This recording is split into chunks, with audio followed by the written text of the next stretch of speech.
तुम्हारा बेटी के उठा के हम क्या करेंगे हम भी नहीं जानते, जो संजय प्रसाद हमसे बोला। भू माफियाओं से जरा सावधान हो चाहिए। इनके साथ जो कुछ हुआ है ना, वो आप जानेंगे तो आपके पैर के नीचे से जमीन खिसक जाएगा।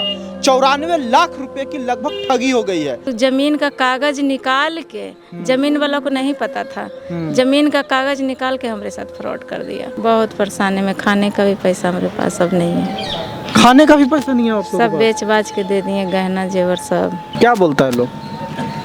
कोई फायदा ही नहीं है, कुछ नहीं मिलेगा तो आदमी आत्महत्या न करेगा, क्या करेगा। अगर आप भी जमीन बेचने या खरीदने में इच्छुक हैं तो भू माफियाओं से जरा सावधान हो चाहिए, क्योंकि जिस तरह की हरकत वो करने लगे हैं वो आप सुन के सन पड़ जाएंगे। ये महिला जो हमारे साथ खड़ी हैं, इनके साथ जो कुछ हुआ है ना, वो आप जानेंगे तो आपके पैर के नीचे से जमीन खिसक जाएगा। 94 लाख रुपए की लगभग ठगी हो गई है। और जो आदमी इनको जमीन इनसे लिया और बदले में जो जमीन देने वाला था, वो सारा पैसा लेके चंपत हो गया है। कुछ कर नहीं पा रही हैं। अब ये पूरी तरह से लाचार है। कोर्ट का चक्कर काट रही है, मीडिया से मिल रही है, थाना पुलिस कर रही है, लेकिन कोई भी फर्क नहीं पड़ रहा है। और इस महिला का 94 लाख रुपया एकदम से मेहनत की जो कमाई थी, जो बाप दादा का प्रॉपर्टी होगा, सब खत्म हो गया और ये रास्ते पे आ गई हैं। इनका नाम है किरण देवी, किरण कुमारी कहिए, और ये राजगीर के रहने वाली हैं।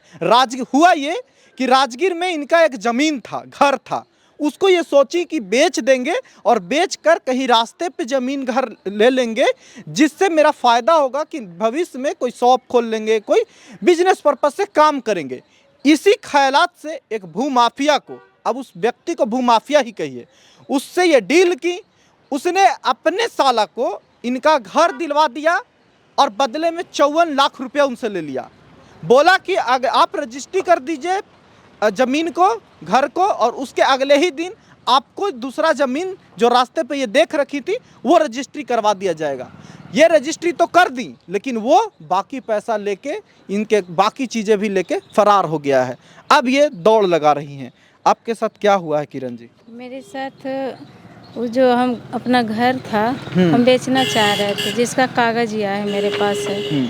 तो इस कागज के बदले में, मतलब इस घर के बदले में हम सोचे कि एक आपका घर था, मतलब हमको क्लियर बताइए, राजगीर क्या आप रहने वाली हैं? हाँ, नोनही रोड में मेरा घर था। हाँ, तो आपका घर कैसा था? मतलब बना बनाया अच्छा बना बनाया अच्छा खासा था, टाइल्स मार्बल सब लगा हुआ था, बहुत सुंदर सा घर था।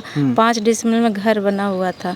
तो हम सोचे उसको बेच के और ले लेंगे, मतलब कि रोड साइड में, तो कुछ बिजनेस पर्पज से हो जाएगा। लेकिन वही ब्रोकर आया, संजय प्रसाद और धूरी राम, दोनों मिलके मेरे पास आया, आके बोला कि जो हम आपका घर बेचवा देंगे। तो हम बोले ठीक है बेचवा दीजिए। तो बोला कि मेरे पास ज़मीन भी है, आप चलिए देख लीजिए। हम ज़मीन को देखने गए, हमको पसंद भी आया वो ज़मीन।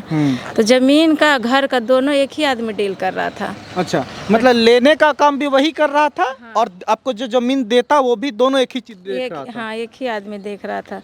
तो हमने बोला कि ज़मीन जो हम लेंगे वो ज़मीन वाला से हमको मिलवाइए। तो हम ज़मीन वाला से किसी से बात करवाया।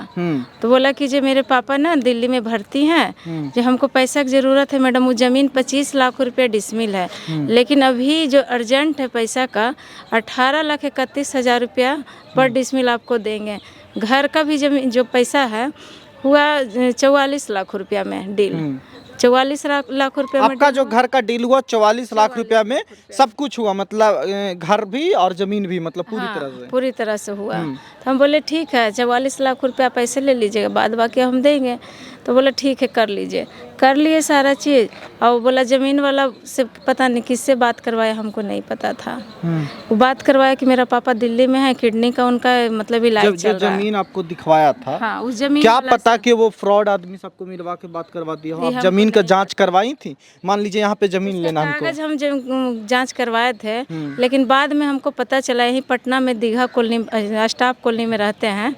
तो बाद में पता चला कि जमीन का कागज निकाल के, जमीन वाला को नहीं पता था, जमीन का कागज निकाल के हमारे साथ फ्रॉड कर दिया।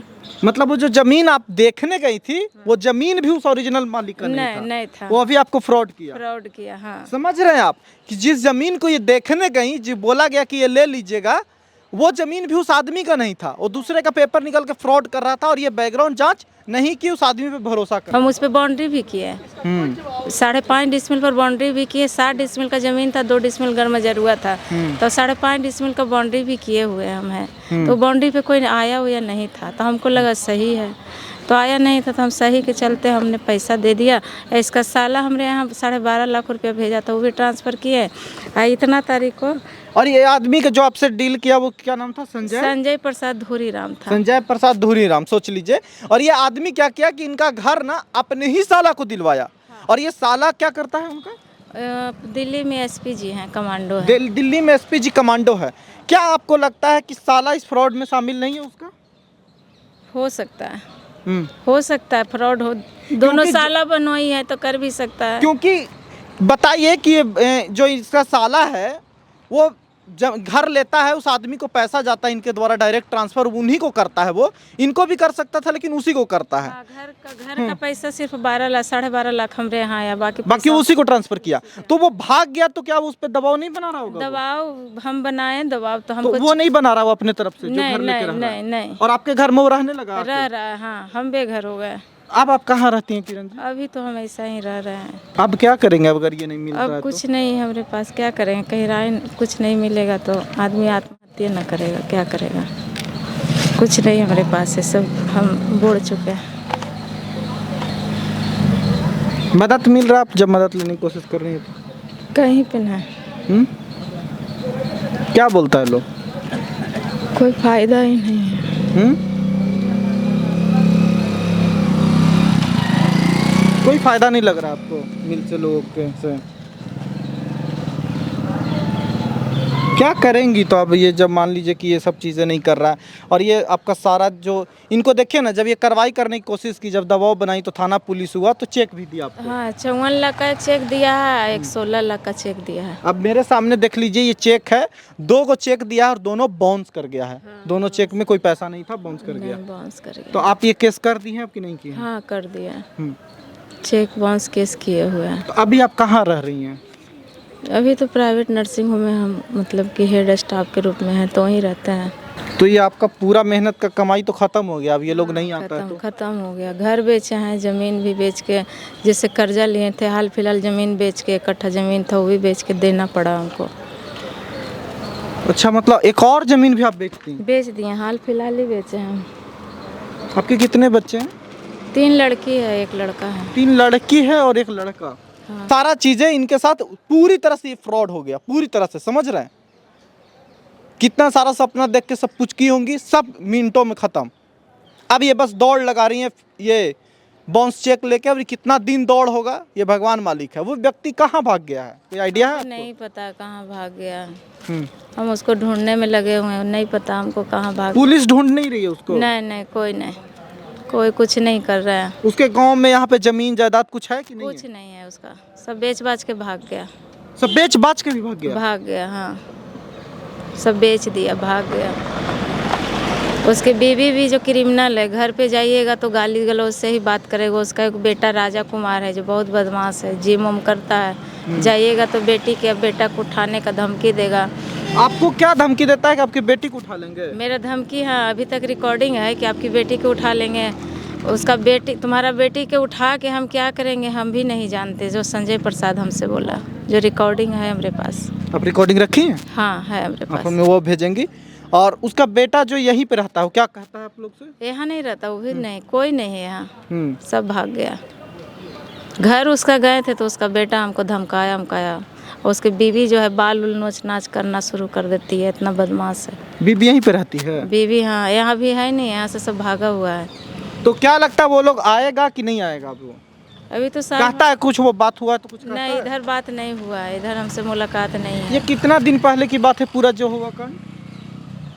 ये पूरे 1 साल हो गया। 1 साल हो गया हाँ, लगभग। पिछले साल दिसंबर से ही हम झेल रहे हैं, 2025 से ही झेल रहे हैं तो दिसंबर। बहुत चिंता लग रहा है किरण जी, आप क्या करेंगी? तो फिर आपको तो बहुत परेशानी में है आप। बहुत परेशानी में, खाने का भी पैसा मेरे पास अब नहीं है। खाने का भी पैसा नहीं है आप लोगों के सब पास? बेच बाच के दे दिए, गहना जेवर सब।